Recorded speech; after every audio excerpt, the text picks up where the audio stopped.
Hello, thank you very much for inviting me to this interesting, inspiring, and I think also very important conference. As mentioned, my name is Katharina Gangl. I'm a tax psychologist, actually originally from Austria, but now located in Germany. I work there as an assistant professor at the University of Göttingen in the Department of Psychology. And my main research field is taxation, or how we could foster tax compliance. So my talk is a psychological talk. However, I discussed my presentation with a dear friend of mine, with Benno Torgler. He is professor of economics at the Queensland University of Technology, so we also have some economics input. But generally, this is a research-based presentation. Well, the idea is that digitalization has two really cool things. First of all, it makes the interaction between citizens and the tax authorities much easier than before and less costly. And secondly, it generates data. And we think that these two assets really can help us to build us an evidence-based tax authorities, to foster an evidence-based tax authority. And this, in turn, will foster the tax moral of people. Why? Because if you are able to use this interaction and the data in something like a permanent learning loop in which we test, implement new strategies, we will have an ever-increasing professionalism of our tax administration, and this will make people trust us, and trust is one of the most important determinants of a high tax moral. In the next 20 minutes or so, I will give you first a theoretical introduction to the field of tax moral, tax psychology. And based on that, I will discuss some practical ideas how we could put this theory into practice, and most importantly, how we could test these practical ideas with the means of field experiments. Field experiments, I think, are one of the most important and innovative research methods we have in our hands today. And together with digitalization, they unfold even more and more powerful outcomes, I assume. Good, let's start. Yeah. What is tax moral? Tax moral is an individual's willingness to be honest, or a motivation to be honest. And in psychology, we differentiate between intrinsic and extrinsic motivation, and we do the same in tax behavior. We distinguish between enforced, voluntary, and committed cooperation. Enforced compliance means that a taxpayer only pays because he or she fears audits and fines. There is another reason for this person to be honest, but the fear to be detected as an evader and punished. So this is the reason why people pay taxes. In contrast, voluntary cooperation means that you pay because paying is easier than avoidance. So the tax procedures are set up in such a way that from a lazy people's perspective, it's easier to be tax honest than a tax evader. So this would be voluntary cooperation. Committed cooperation means a true intrinsic motivation to be honest. You see it as a moral obligation to be an honest taxpayer. Why is it important to differentiate between these different qualities of tax moral? First of all, because depending of the moral, we have to choose a different strategy. If we interact with a person who only has an enforced motivation to pay taxes, we have to communicate that we are able to detect and punish an evader, because this is the only language which is understood by such a motivated taxpayer. However, the same strategy applied to a committed taxpayer might probably destroy a lot, because if you're a committed taxpayer, trust the authorities, you think you are a good person, you want to have maybe some respect for that, and then if the first thing you get to know is that we will catch you, we will punish you, we will audit you, then you might lose trust in the authorities, and maybe your committed motivation will vanish. So you have to somehow be a little bit, you have some diagnostic capabilities to check, do I interact with an enforced, voluntary, or committed taxpayer? And depending on that, you choose a different strategy. The second reason why it is important to differentiate between different motivations is that we as authorities can actually change this motivation. Depending on the instruments we use, we can foster more or less enforced, voluntary, or committed motivation. And how does that work? I will explain in the next few minutes. The tax authorities have at least 5 instruments to interact with taxpayers. coercive power, legitimate power, reward power, moral and social information, communication and advertisement. And I will explain each of these instruments in detail and also will outline how they influence the tax motivation of our taxpayers. The first strategy, I think, is the most prominent one. It's about auditing and fining. So most empirical studies tell us that this is working. So if people think you will audit them, tax compliance increases. However, there are some negative side effects. You also increase enforced compliance. The more you talk about audits and fines, the more people think that this is the only reason why they pay. Also, you might create an atmosphere of enemies because you think as a taxpayer they're only interested in catching me and not in helping me, so maybe I also have the right to escape them. You destroy maybe trust. And among some taxpayers, you provoke resistance, and they even might try it harder than before to escape you. From neuropsychological research, from EEG studies, we know that approaching people with audits and fines pushes them into a very simplistic, calculative mindset. So they only calculate, does it pay off to be honest, or is it better to be an evader? What has the better outcome for myself? And tax compliance as a moral issue is not anymore a topic for such people. So if you only work with coercive power, you might drive out the moral implications of tax compliance.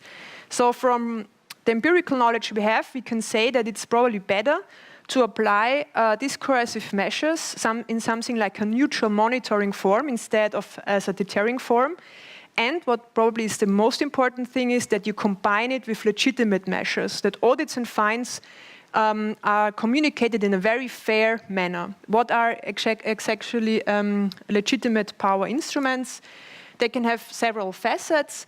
The first important one is knowledge provision. The more people know about their tax duties, about the tax procedures, about the tax rights, the more trust they have in the system because they know how it works. So you could provide trainings, for example, to new taxpayers, workshops where you train them how to do their taxes, to prepare them for their duties as a taxpayer and to transmit some knowledge to them.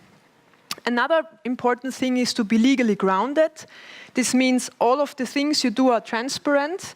And as a taxpayer, you have the impression that I'm treated like anyone else. We are all treated in the same way. And if I have a problem, I have the possibility to participate, to have voice. I can call someone, I can make a complaint, and they will listen to me. So I'm not like a subordinate. No, I'm a citizen, and I'm approached on eye level. Another thing are professional services, no matter whether they're on the web, on the internet, via telephone or the offices, and very closely related to that, expertise. The more taxpayers perceive that the tax officers are experts in their field, not only concerning legal issues, but also concerning communication issues, the more they will trust the authorities. The more reasons you give them to trust that the authority, they know what they do, they are professional, they are well motivated, they are benevolent, they are competent, and that's why I really can trust them. And that fuels voluntary and maybe on the long run, even committed compliance.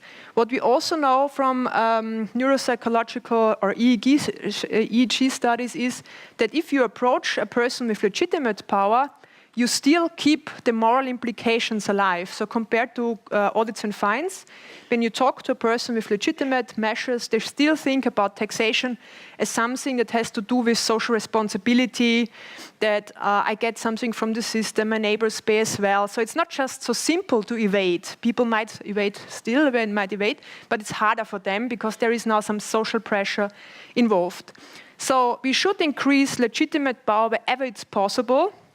And in some cases, we might even use it instead of coercive power. For example, if we interact with a very honest taxpayer, with a committed taxpayer, and we know from the records that this is an honest person, so we probably should avoid approaching such an honest taxpayer with coercive means. The next strategy is reward power. You can reward taxpayers in written form, verbal form, monetary or non-monetary forms. Empirically, we know that monetary prizes, for example, for filling in time, do not really work. Also, tax amnesties, for example, you do not find someone who's bringing back money from an overseas tax haven, seems not to really have a long-term impact. However, non-monetary fines seems to work pretty good. For example, providing a wellness voucher to people who were honest or timely fillers. There is some data that shows that really increased tax compliance of people. Also offering special treatment like the horizontal monitoring instruments, which are, I think, were invented by the Dutch, I'm not sure. So honest taxpayers get a special treatment with faster decisions and so on. That also can be a reward. So we should use rather non-financial than financial rewards. And if we really have to use financial rewards, we should rather apply them in the form of a lottery instead of a fixed form. Because in the first year, it's a reward. In the second year, you take it for granted, and it's not anymore seen as a reward.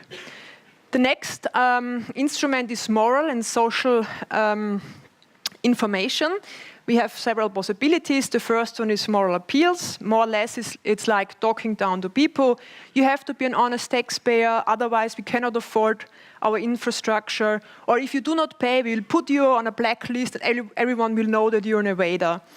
Empirical data shows this is hardly working. Sometimes it's even backfiring. The blacklist, the shaming works among small evaders, but the data we have says it's not working among big evaders.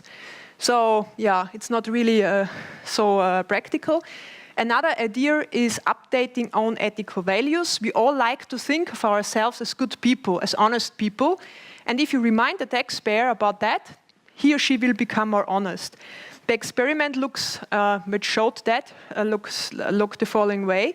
You signed the tax file before you fill it in, and you were more honest compared to when you filled in the tax file and signed it afterwards, because the signature reminds you of your own values, and that makes you more honest.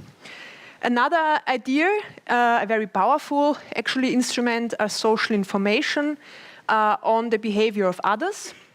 If you think that the neighbors are honest, if you think that your business partners are honest, if you think that your best friends are honest taxpayers, then it's pretty hard to be not an honest taxpayer. So the more you are convinced that you are living in an honest society, the more you will be also an honest taxpayer.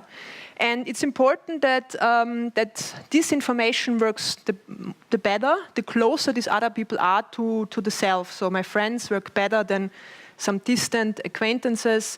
People with the same professional background work better than some other people. And my neighbors work better than people from another region, for example. But this seems to be very powerful and increases tax compliance to a really substantial degree. The next and last instrument is communication and advertisement. It basically involves the whole everything we can do with marketing instruments. There is one idea I want to present in detail because I like it a lot. It was invented in UK. It's the fair tax mark. It's like organic food mark or fair trade mark. A business is checked whether it's an honest business or not, and then it gets the fair tax mark. And it can use the fair tax mark to attract new customers. And by the way, it also probably communicates a norm of we are honest taxpayers and we want to be a community which cooperates, and we do not want to be somebody who is just fleeing the country to overseas tax havens. I like this idea.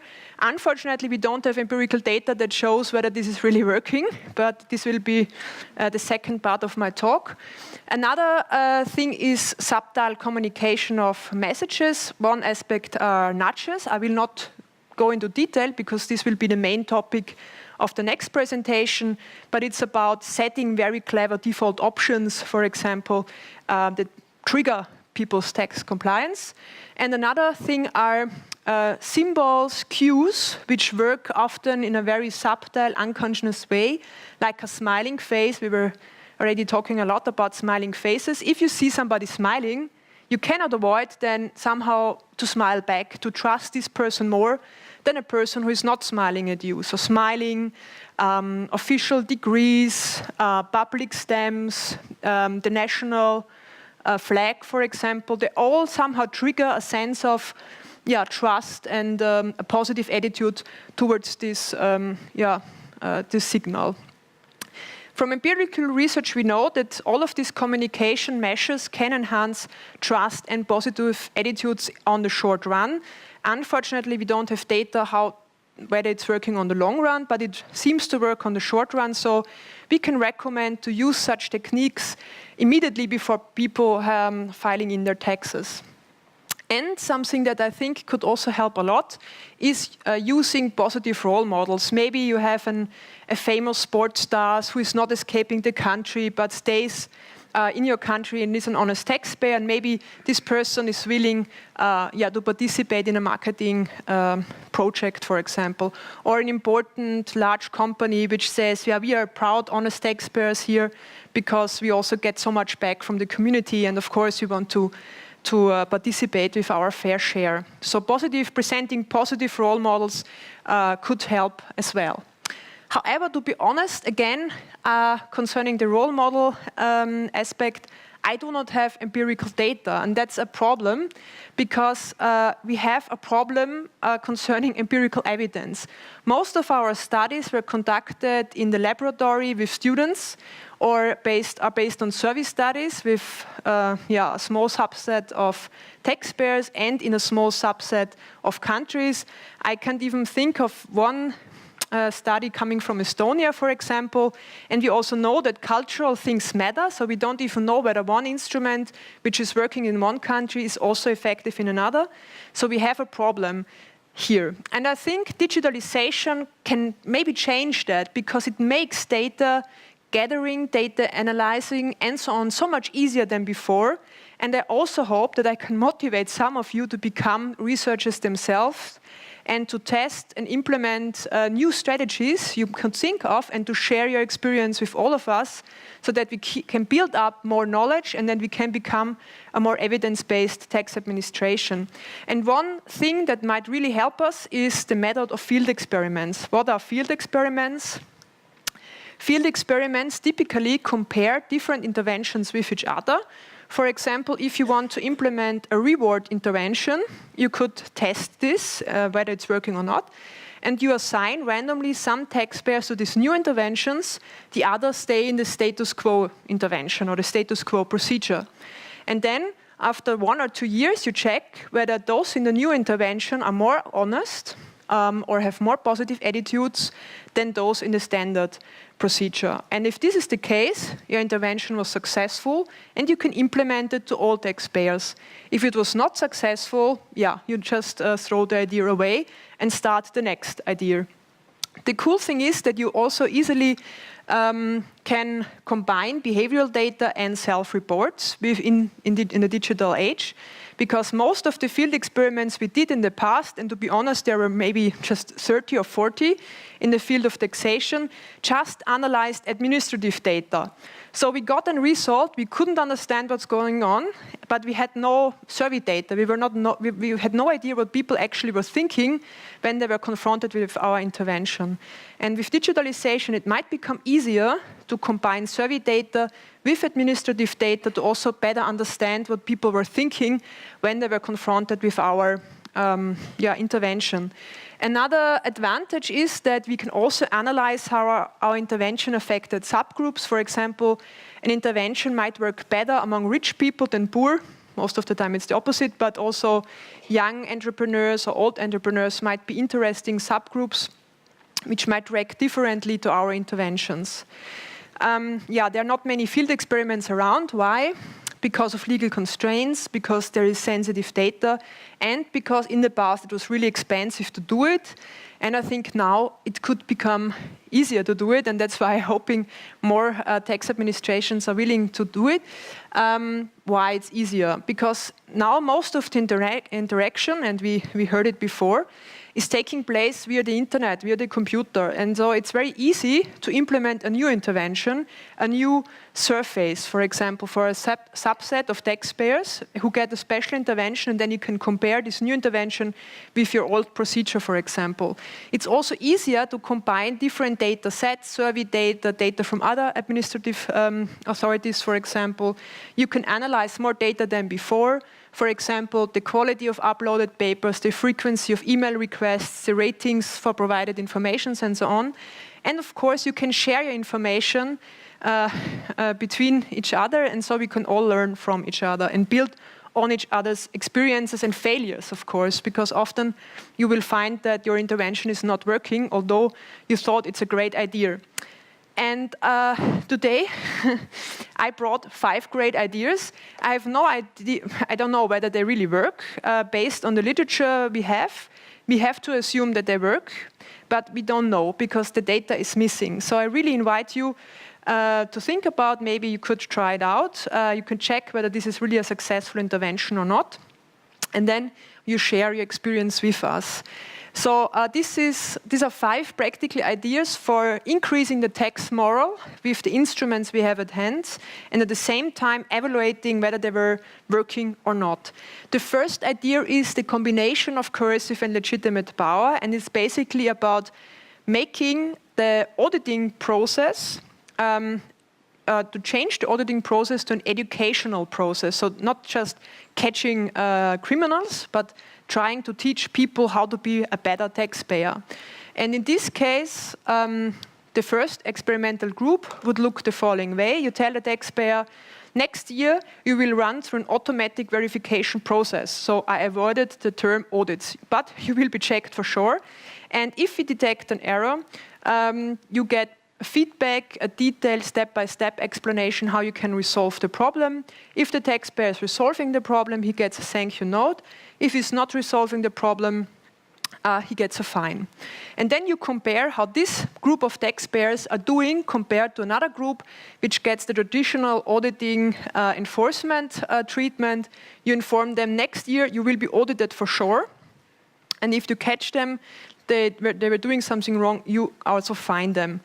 And you also could have a control condition where you do not change anything compared to the status quo. And then after 2 or 3 years, hopefully, I don't know, but hopefully the people who went through this intervention have more positive attitudes towards the tax authorities, and hopefully they are also more honest than the people in the other groups. The next idea is about, again, education and support. It's again about building up legitimate power. And you can use it in many different forms. One way would be to provide videos, teaching videos, where people explain in a very easy way how it is to be a good taxpayer, what you have to do, maybe already in the beginning of the year, which steps you have to take, which goals you should set yourself, which documents you have to provide. In a very easy language, maybe a person like yourself. So if I'm a woman, I get a video from a woman. If I'm an old man, I get a video from an old man. It's explaining me how to be a good taxpayer and maybe also to be a more efficient taxpayer. Another thing is about design. This is the first talk we heard today. We have so many cool opportunities to provide very complicated information in cool infographics, in colorful, simple ways, and we also really should use that. So we should avoid like text slides in this size. Okay, I'm not the best example with my presentation, but trying to use simple symbols, pictures, infographics to explain complicated things.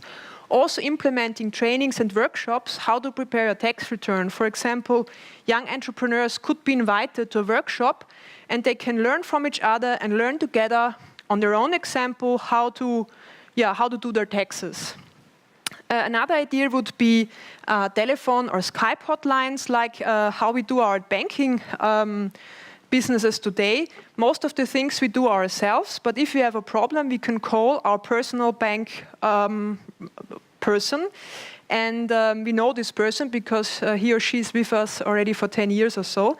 And maybe we could implement something similar in the tax authorities, that I always can call the same person. And I can build up a personal relationship to the authorities, because just having a technical surface, just presenting your authorities like a machine, is probably not the best way for everyone to create trust. Trust probably needs personal experience, the interaction between humans. And if you provide the possibility to have a personal responsible tax officer, then you might have the feeling that there is someone on the other side who really understands you, he knows your business already for years, maybe he has some empathy and so on. Another idea is an app which allows, but I think that's clear to you, I guess, but an app which allows you to upload the papers as they're coming in, to already organize everything during the year, to communicate with your tax authorities, to save the feedback that you got, and so on. So basically all of your tax issues can be organized with this app. You take a picture of the invoice and you can send it or upload it to the cloud.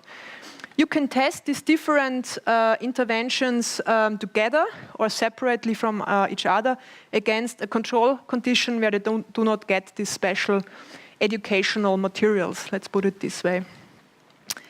The next idea is about participation, and it's a little bit of a tricky topic from a democratic point of view, but with our digital devices, it's so much easier than before to allow people to participate in the tax collection process. For example, we could allow them to set up meetings or deadlines. We could even allow them to choose how we should allocate our money. Switzerland is doing that. And many colleagues believe that the high tax compliance rate in Switzerland is also related to the possibility of Swiss to participate in tax collection. So we even could ask people, where should we collect taxes? Do you want us to increase consumption tax, or should we tax, for example, bad behavior? Finally, you even could allow people to participate in spending the tax money. For example, a small proportion of the money they pay, they can choose whether it should go to education or infrastructure. As I said at the beginning, this has very severe democratic implications, which should be discussed in detail. But the point is, we have the possibilities in our hands, and all the data we know tells us that participation increases people's willingness to be cooperative. It increases people's trust in the system. And we really should think how we could make the tax administration more participating, involving people, because in the end, we do not want to interact with subordinates, but we want to interact with self-responsible citizens who take over the responsibility for their community. And one aspect is to pay taxes, but there are also other aspects involved, going, for example, to elections. The fourth idea is communication, generating trust wherever it's possible, by presenting pictures of friendly people smiling at you, by giving reasons to trust you, for example, providing stories, what you accomplished during the last year, what was financed with the tax money. And you even can try to build up a positive identity or patriotism by, for example, showing beautiful landscape pictures like the one from Estonia here, which somehow make people feel like a warm glow, is what we call it, make people feel like a little bit of pride of being Estonian or being, from Denmark. And then also this pride to be part of this community where we cooperate with each other, where we are in this together, more or less also makes it easier to let the money go and to cooperate and to be proud to be part of this society. You should just try not to push nationalism by, for example, comparing your own country with another country. For example, Estonia is doing better than Finland. Might not be a good idea because these comparisons are triggering competitive mindsets, and it seems that they are not increasing tax compliance, but maybe even decrease tax compliance. Yeah, and of course you can use these role models also to create a positive, the atmosphere that we are a community of honest taxpayers. On the right-hand side, I have some examples on the top from the website of the United States and below from the website from Austria. And you see smiling faces and stories, what is done with the money. Below, we even have a little dog, so you even can you can even capitalize on people's preferences for cats and dogs, and you can use symbols instead of text masses, which are practically just making people maybe afraid. The last idea is about rewarding people. You could provide this seal of quality for honest taxpayer, like the fair tax mark. You could provide non-monetary prizes for filling in time, like the wellness vouchers. You could increase and train yourself. How could we increase trust or respect and honor during the auditing process if we find that somebody is really cooperative or a really honest taxpayer? How can we show that this is a respected citizen and that the whole society is proud that people like him or her are having such a cool business, employing so many people and paying so honest taxes. And finally, the enhanced relationship model from the Netherlands, the horizontal monitoring, where you offer a special beneficial treatment to honest taxpayers. I know that they evaluated the horizontal monitoring intervention. They are in the process of publishing the data. I'm really curious to see whether it's really increasing tax compliance or what are really the positive impacts. I mean, in the end, we don't know whether this is working or not, but I really hope that you, or at least some of you, are now inspired to conduct their own field experiments, to use the data you have in your hands, to analyze whether the interventions you're doing are really working or not. Maybe, and I'm sure you have even better ideas of cool interventions, which I was not even able to think of because I'm not involved in the daily tax administrative business. But in general, I hope you are inspired to become experimenters in the administration. And just to sum up, tax moral is strengthened through trust in the tax administration, and trust is the result of a professional administration and of shared values. And digitalization, by using innovative field experiments, allows to implement and test new instruments which can increase professionalism, trust, and the tax moral. Yeah, so from my perspective, digitalization offers great chances for us to become a more evidence-based tax administration. Thank you for your attention, and I'm happy to answer any question you might have.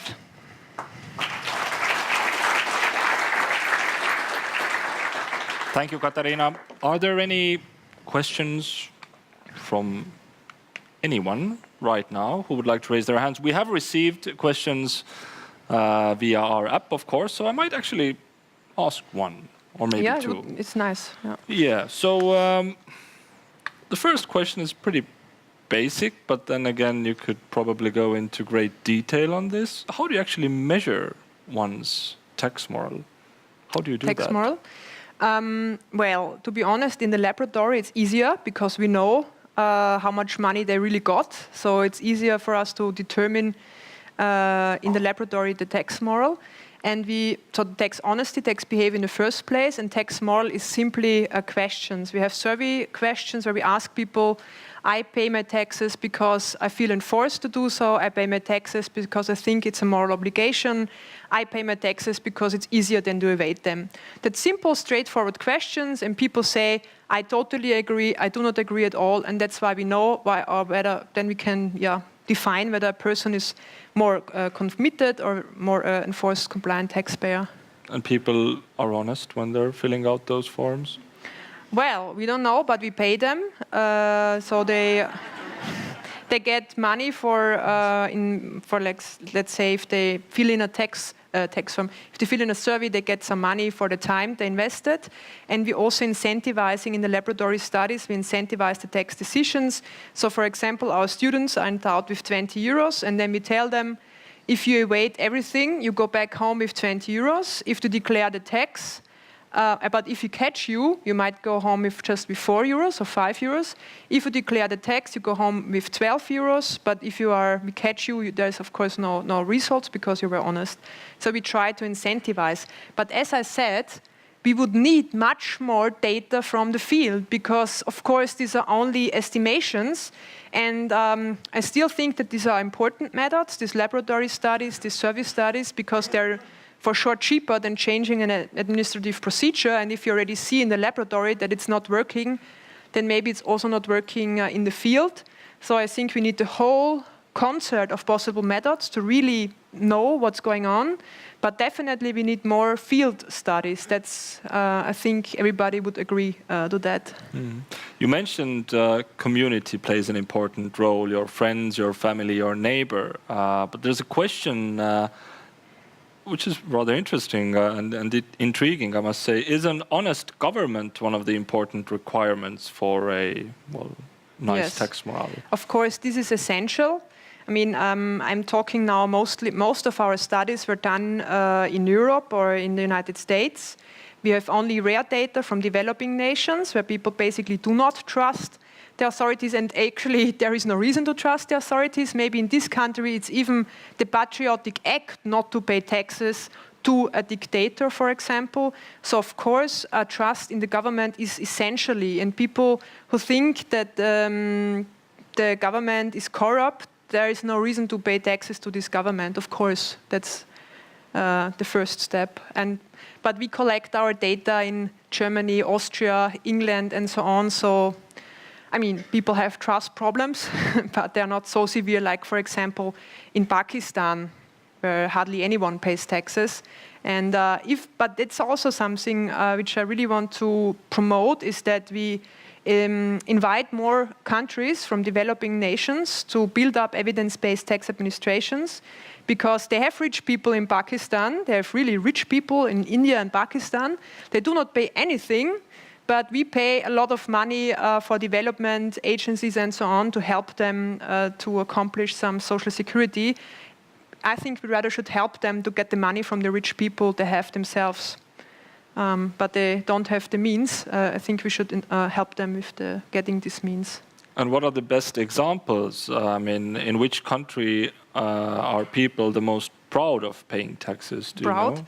I don't know proud, but and there's also, of course, in the field it's very difficult to determine the real amount of tax evasion. That's a tough job. And the colleagues who are estimating these numbers, they fight with each other all the time. But nonetheless, I give you the numbers from a researcher I trust. And he says that the most honest taxpayers are actually in Switzerland and in America, in the United States. They're the most honest people. But yeah, it's a hugely debated issue. I don't want to put my hands into fire, or as it said. Yeah. Well, thanks for going that far. Excellent. I really appreciate it. We have the opportunity to continue this discussion during our panel discussion, but right now, thank you. Thank you.